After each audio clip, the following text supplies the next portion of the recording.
exacto.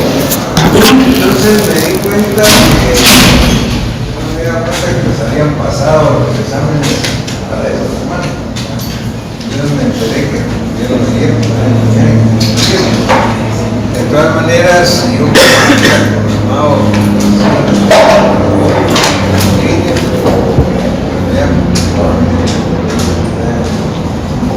ese caso de compañeros. Entonces vamos a dar la clase de hoy en relación a la universidad como el último elemento. Oigan bien, les hicimos llegar ya, ustedes van a tener ya la agenda de los últimos puntos. Ya se terminaron, hoy. Muy bien. Entonces, esa agenda, con esa agenda finalizamos lo que es la teoría del delito. Quiere decir que estamos finalizando la otra semana, más de la semana. Estaba haciendo ahorita las cuentas, luego tenemos todavía 2 semanas más de clase para terminar. Terminar es el 20. Estamos en la recta final. Y por eso les digo, miren, estamos en la recta final. Respecto de mi programa, estamos limpios, porque ahorita terminando el delito, ya solo nos resta lo relativo a la pena y medida de seguridad. Es el último punto. Es de la última parte. ¿Recuerdan que les dije que eran 4 partes? Y en esa última parte vemos lo relativo a las penas, de las medidas de seguridad y la parte final del código de operación hasta llegar al 122. Así es que estamos muy bien en cuanto al programa. Damos hoy la clase, vemos a ustedes que vinieron rápido por el examen, como especie de laboratorio.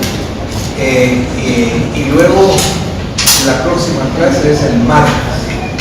El martes virtual. Entonces vemos la agenda de hoy y así pues seguimos. ¿Estamos bien? Okay. Muy bien. Fíjense que cuando se habla de la punibilidad, la discusión en la doctrina es a partir de la construcción técnica jurídica que hizo la doctrina alemana cuando se configuró el delito como una conducta humana típicamente jurídica, culpable, imputable a un sujeto responsable, impunible. Entonces se configuró la punibilidad como un elemento positivo del delito más. Con otras palabras, como el último elemento positivo del delito. Sin embargo, una corriente doctrinaria muy fuerte en derecho penal cree y ha considerado que la punibilidad no es elemento positivo del delito, sino es la única, no la única, sino que es consecuencia del delito y que se debe estudiar aparte, dentro de la teoría general de la pena. Son las dos corrientes más fuertes. ¿Qué hicimos nosotros en la facultad de acuerdo al programa? Y así lo tenemos estructurado en nuestros libros.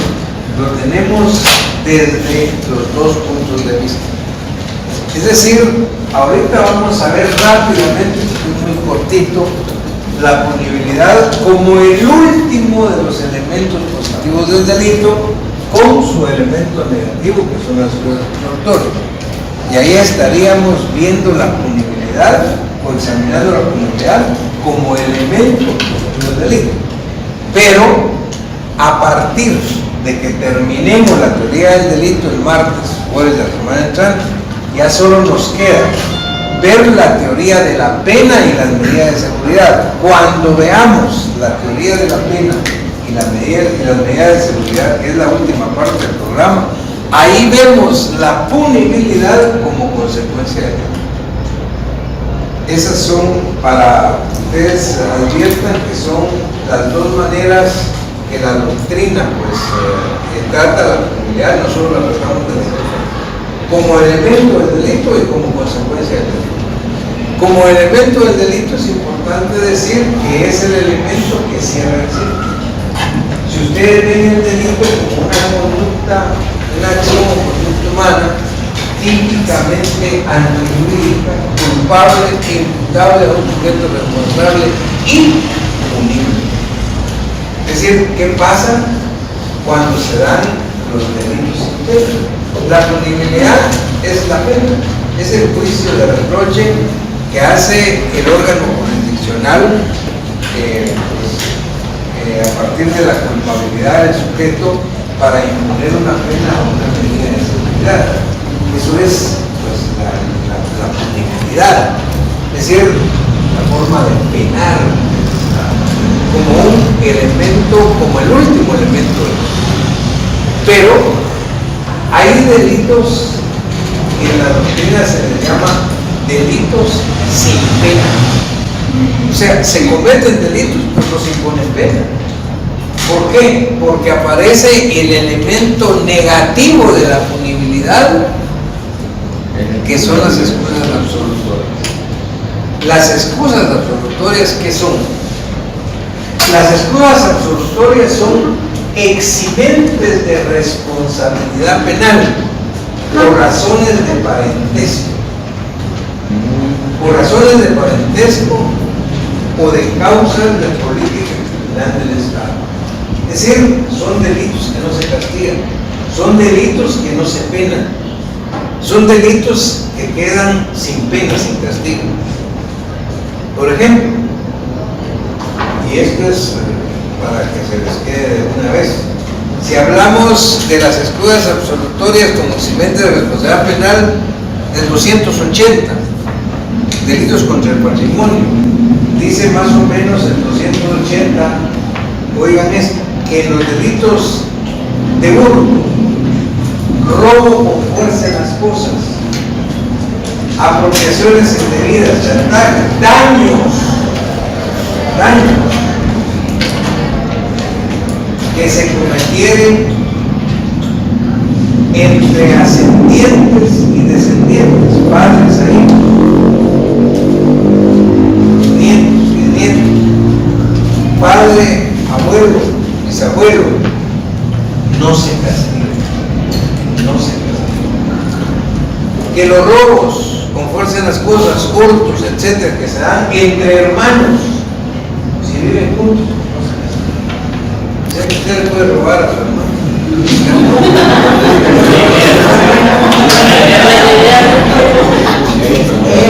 No se castiga. Si es entre esposos o cónyuges, no se castiga. O sea, se puede cometer el robo, el hurto entre marido y mujer, no hay pena.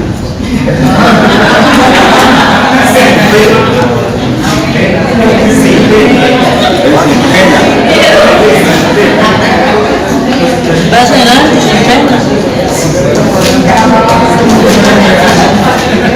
¿Va a cenar?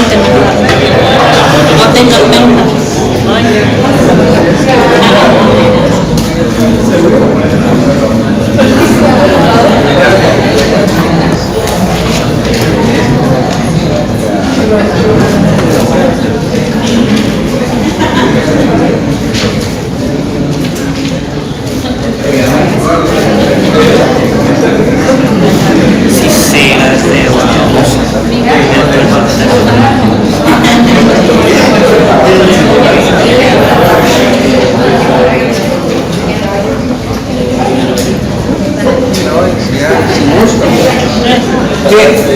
Entonces, tal y como les estaba planteando, esas son las excusas absolutorias, son delitos sin pena.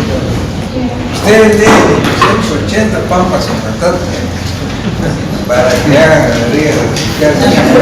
No vean, ahí dice el 280, están exentos de responsabilidad penal.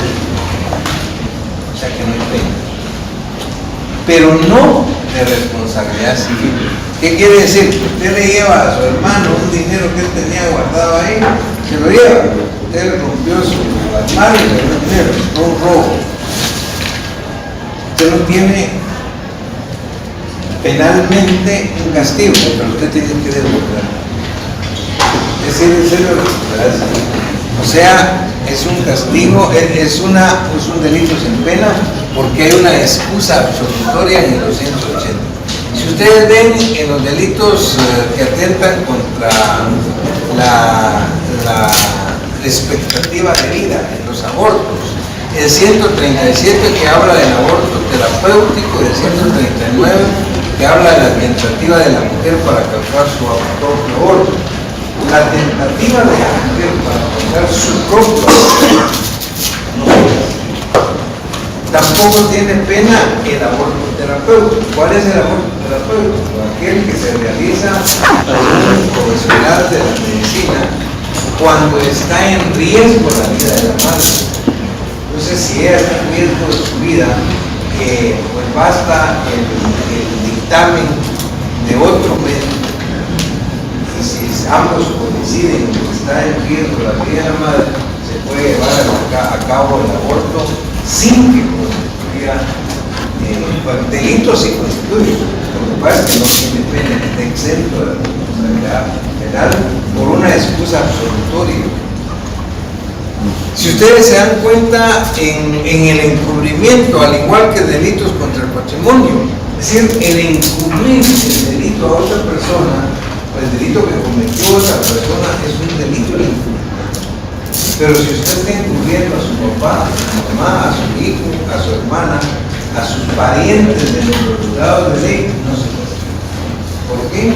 Porque hay una excusa absolutoria. Entonces las excusas absolutorias son eximentes de responsabilidad penal por razones de parentesco y causas de política criminal del Estado. El Estado, por ejemplo, cuando el Estado emitió a través del Congreso de la República esta ley penal, advirtió que era preferible no penar, no castigar, eximir de responsabilidad penal de hurto o robo entre hermanos, entre padres e hijos, para mantener la unidad en el Estado. Es decir, es preferible mantener la unidad en la familia, no poner a la familia en problemas.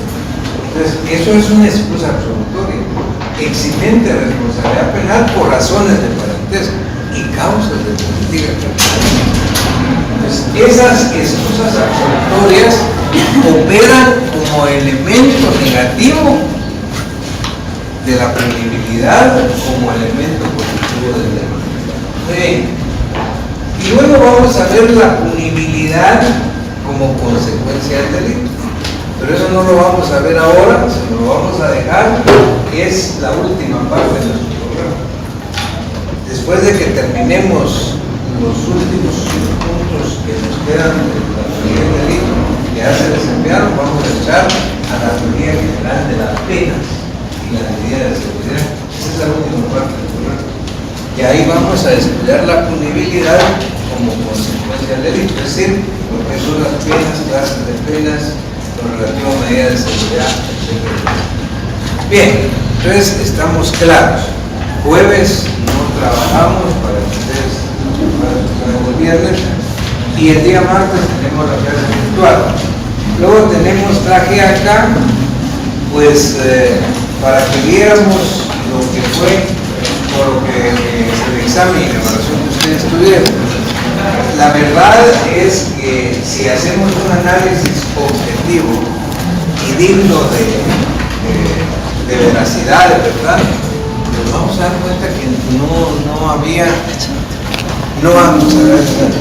no había de qué preocuparse. Realmente era un examen, es más, casi todos los casos, los había yo puesto, solo les cambié de forma, ¿no? Bueno. Lo que yo veo, y les digo sinceramente, les digo, están a tiempo todavía de ir rectificando, es el estudio. Desafortunadamente, la gente que estudia, de veras, que sabe estudiar, no tiene ningún problema. Estudiar es analizar su doctrina, sus libros que quieran, con el código, leyes, poner atención en la clase, eso es todo. Y el día del examen, ahí lo tiene todo. Si lo único que falta es que le pongan, mire, tal página, tal libro. Les puse de veras el tema, mira, y de veras hay respuestas que son lamentables. Pero para que vean, pues, que aparte, pues, a estas alturas, ustedes ya se acostumbraron a esta manera de evaluar de la escuela. No sé, pues distinta a la que ustedes traían, no sé. Pero algunos me decían, mire, es que nosotros todavía los evaluábamos en la primaria.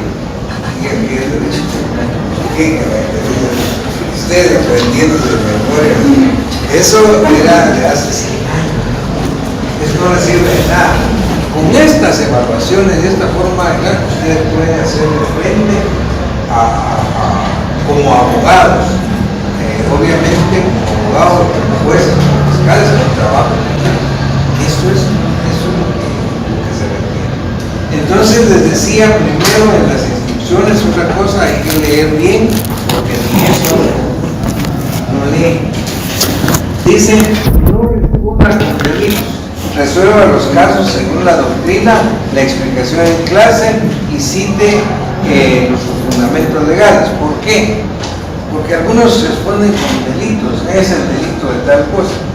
De julio en adelante ya van a responder con delitos. De julio en adelante ya les pregunto, en todos los casos, ¿qué delito o delitos se investiga en este caso? Y yo me respondo que ahorita no, ahorita no nos dicen. Algunos respondieron con delitos y de verdad que bien, y eso es excelente, pues, qué bueno, pero eso no estaba planteándoles eso porque todavía no hemos visto. Incluso les dije, miren, su fundamento legal, la concepción política cuando corresponda y en todo caso del 1 al 122 del Código Penal, para que no se hicieran bolas, harán la ley, no, tranquilo. Luego les dije, razonen su respuesta y les empecé a preguntar así. La señora Esperanza Torres es una madre que por haber ingerido licor duerme profundamente y deja de alimentar a su hijo recién nacido, quien muere de inanición según la necropsia, o sea, de hambre. La señora Esperanza es procesada por el delito doloso de parricidio por la muerte de su menor hijo, porque se emborrachó, no le dio de mamar, murió. Primer pregunta, en cuanto a la acción o conducta humana, ¿qué clase de delito se cometió en el presente caso? En cuanto a la acción o conducta humana, si usted debiera haber estudiado, usted solo abre el libro, si no está seguro y abre. Dice delitos, calificación de delitos con relación, ahí van a ver que hay delitos de comisión, de omisión, de comisión por omisión, de simple actividad. Eso lo expliqué acá muy bien. Y les puse el mismo caso de la señora. Entonces la respuesta ¿cuál era? En cuanto a la acción o conducta humana, ¿qué clase de delito se cometió? Es un delito de comisión por omisión. En la doctrina ahí tienen que también se le llama omisión impropia. ¿Por qué? Porque se infringe una ley prohibitiva a través o mediante la infracción de una ley preceptiva. Artículos. Querían, nos fundamentaban en el 1, que le hago, pero era importante y básico el 10. El 10 es la relación de causalidad. Toda conducta debe producir un resultado. Ella en este caso se emborrachó y eso condujo a la muerte de su hijo. Entonces, artículo 1, 10, 11, algunos citaron hasta el 18, estaba bien. Muy bien. Luego, oigan esta, segunda pregunta. En cuanto al iter criminis, ¿cómo quedó el delito imputado a Esperanza Torres? Y el iter criminis, usted puede su libro, es el iter criminis. El iter criminis hay dos fases: fase interna, coaliciones criminales, fase externa. En la fase externa, de acuerdo al código, el delito puede quedar consumado en tentativa, en desistimiento, tentativa imposible, ¿sí? Entonces, en este delito que le estamos preguntando de esta madre, que por emborracharse no le dio de mamar a su hijo y él murió, en cuanto al intercrimen, ¿cómo quedó el delito imputado? en la fase externa del delito consumado. Yo el niño, artículo 13 del Código Penal. Luego la tercera pregunta. Usted como abogado de la señora Esperanza Torres, ¿qué alegaría en su defensa? A usted lo contratan para ser abogado de ella, para defenderla. ¿Usted qué alega para defenderla? Ahí vio lo que me está diciendo, yo no la defendí.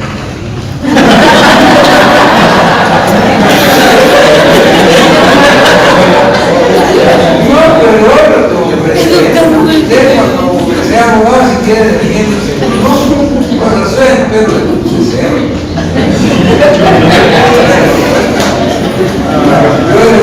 yo estoy presentando aquí, usted como abogado, ¿qué alegaría? Yo no la defendí.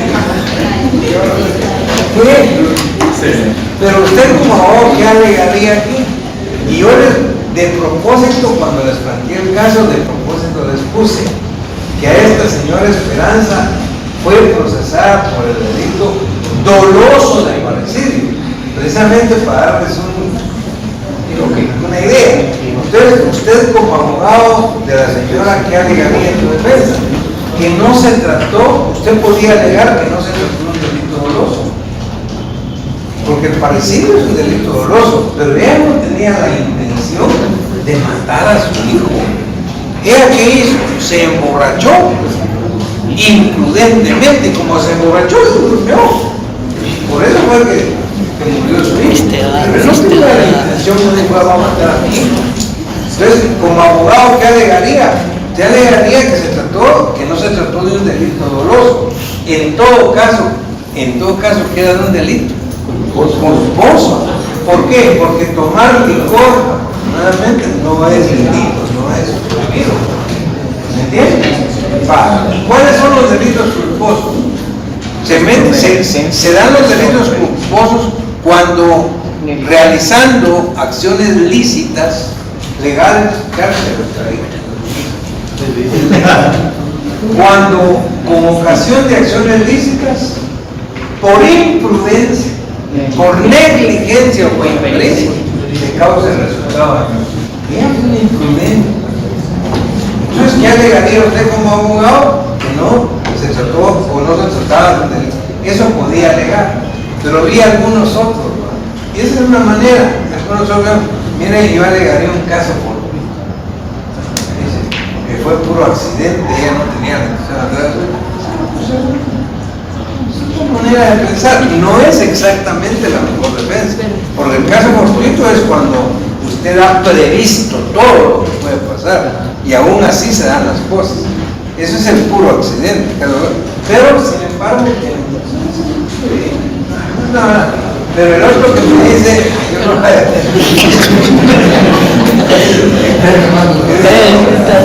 muy bien, ahí tenían ustedes 3, 6, 9 puntos de entrada regalados. Vamos al segundo. José Gómez es jardinero y observa que Carlos, un joven no vidente, acompañado de su perro, se acerca por la acera y le solicita 5 quetzales a José Gómez el jardinero. Y cuando él le niega los 5 quetzales, le ordena al perro que lo ataque. Eso es muy fácil, es un jardinero, está ahí.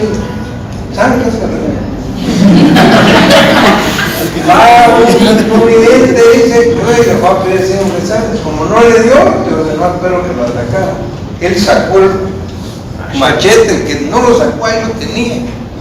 Dice que lesionó una pierna al animal y lesionó al no vidente. Responda, dice.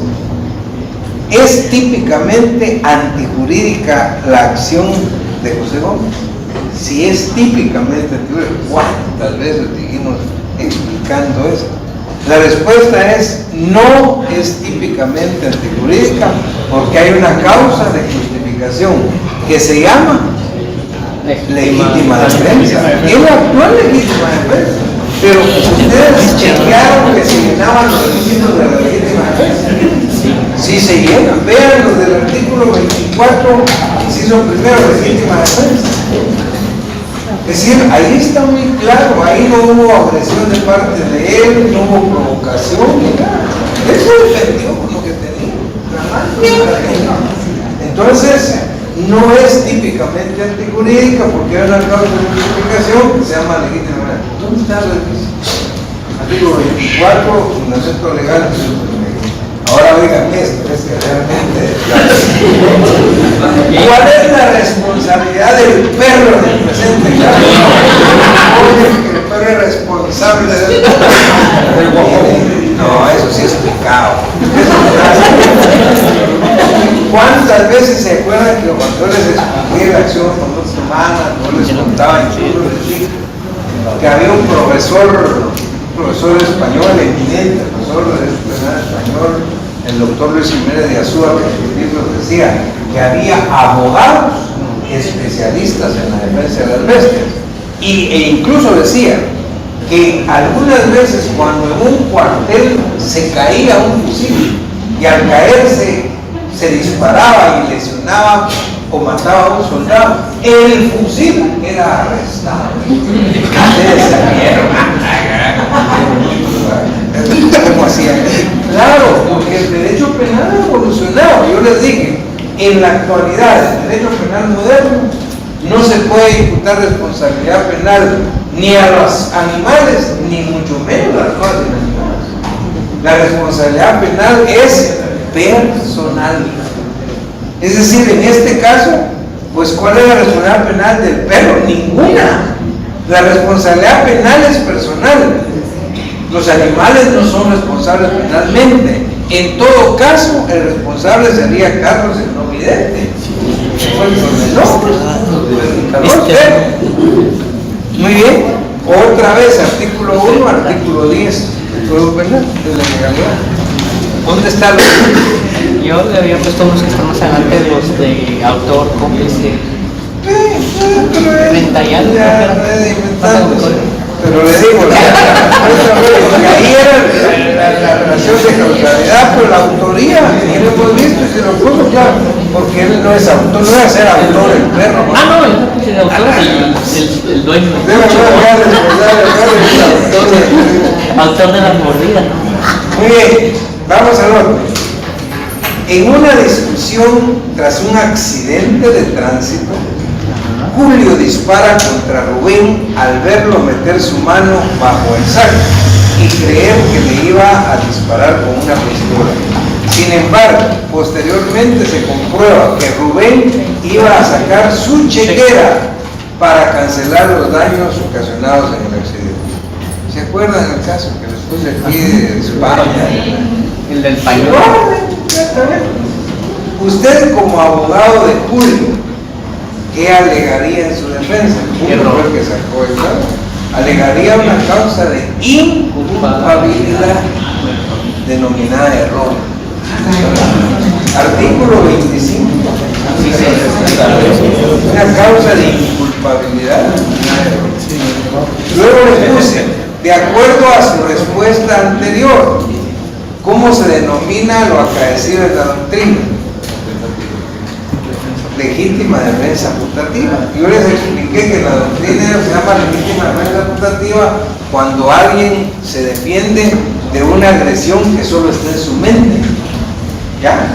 Pero que esa legítima defensa putativa que llama la doctrina, la legislación penal guatemalteca lo tiene como una causa de inculpabilidad, como el error.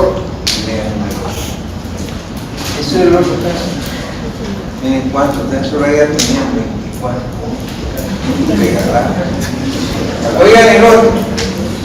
Alberto decide robar en una iglesia un cáliz de oro. Con ese fin, con el fin de robarse el cáliz de oro de la iglesia, sube por una escalera y les puse subrayado, rompe el vitral y se descuelga por unas sogas en el interior de la iglesia. Ya frente al altar, cuando va a robarse el cáliz, se siente arrepentido y decide no retirarse sin llevarse absolutamente nada. Al salir de la iglesia es capturado por la policía y consignado a los tribunales competentes. Pregunta: Usted como juez o jueza, ¿cómo resolvería el caso de Alberto? Razones legales y doctrinariamente su respuesta.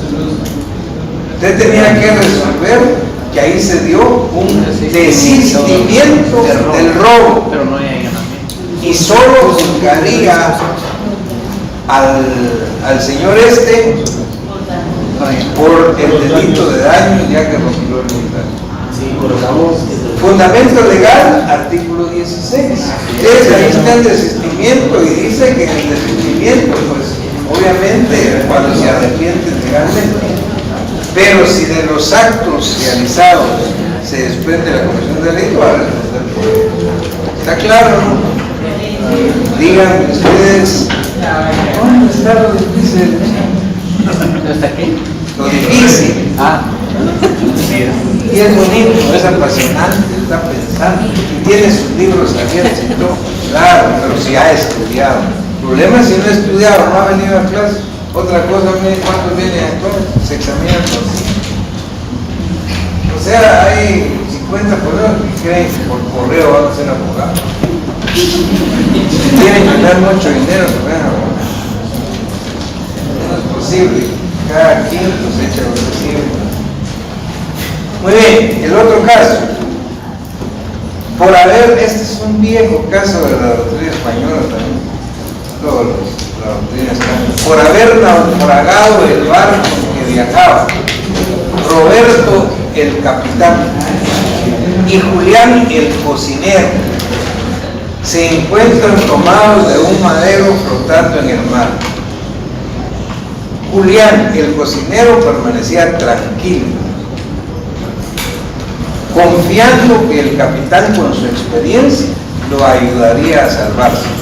Pero Roberto el capitán se da cuenta que el madero no soportaría el peso de los dos y en un momento de desesperación decide salvarse él, empujando a Julián al mar, quien por no saber nadar se ahoga. El capitán es capturado y procesado por homicidio. La pregunta: si usted como abogado es contratado para defender a Roberto el capitán, ¿qué alegaría en su defensa? Razones legal y doctrinariamente sobre esto. Estaba en necesidad. Estaba en necesidad, no hay. Es el capitán. El capitán tiene la obligación de arreglar su vida. Aún y cuando no había barco, lo supone el cocinero. El actor no, alegaría un miembro, una causa de responsabilidad. El capitán, pero él sabía que se iban a morir. Entonces le entró, y ahí les puse yo, que en un momento de desesperación, él dijo, el hombre estaba confiado, y se los puse así, porque ese es el típico caso de la doctrina española. ¿Por qué no alegar un estado de necesidad? Porque no puede alegar un estado de necesidad quien tiene la obligación y el deber de arriesgar el peligro y sacrificarse. Eso es como cuando vamos volando un avión. Los pilotos se dan cuenta que se quedaron sin gasolina, ¿verdad? Ellos se ponen el se mueren los 100 del avión. Aquellos cayeron bien. ¿Qué fueron? ¿Cómo defenderían? Estaba en necesidad. Ellos no pueden alegar estado en necesidad. Tienen obligación de alegar, pero sí pueden alegar un bien del beneficio. Muy interesante. Bien. Bien invencible, que es una causa de inculpabilidad del fundamento legal, artículo 25, inciso primero. Vamos con el otro. Manuel dice, conocido Madero como el Rudo, tiende una emboscada a Raúl, que es el jefe de otra agrupación criminal. Para el efecto se esconde en un matorral y con un rifle le apunta haciéndole un disparo. Desafortunadamente la bala acierta en el pecho de Pedro, persona que acompañaba al líder rival. quien fallece en el acto.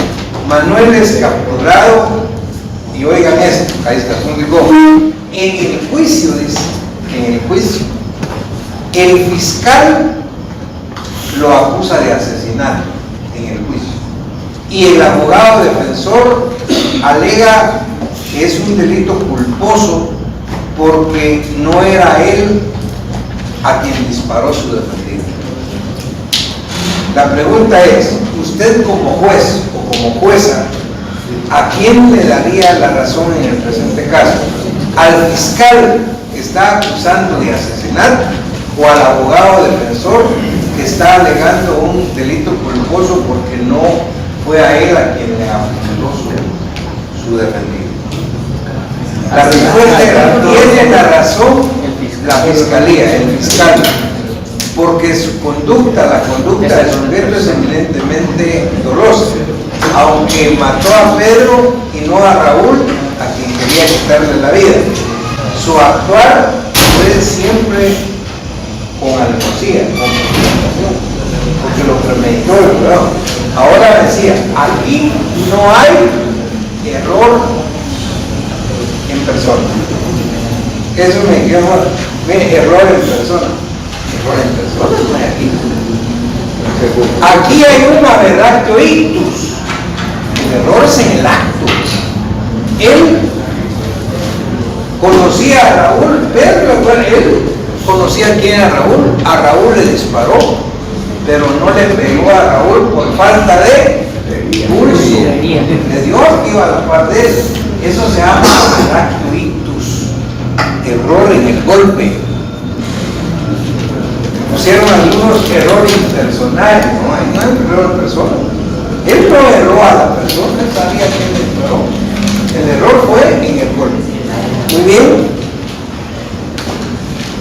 Entonces, acá la respuesta, como decía, es que tiene la razón, la tiene el fiscal, porque es un delito doloso, artículo 11.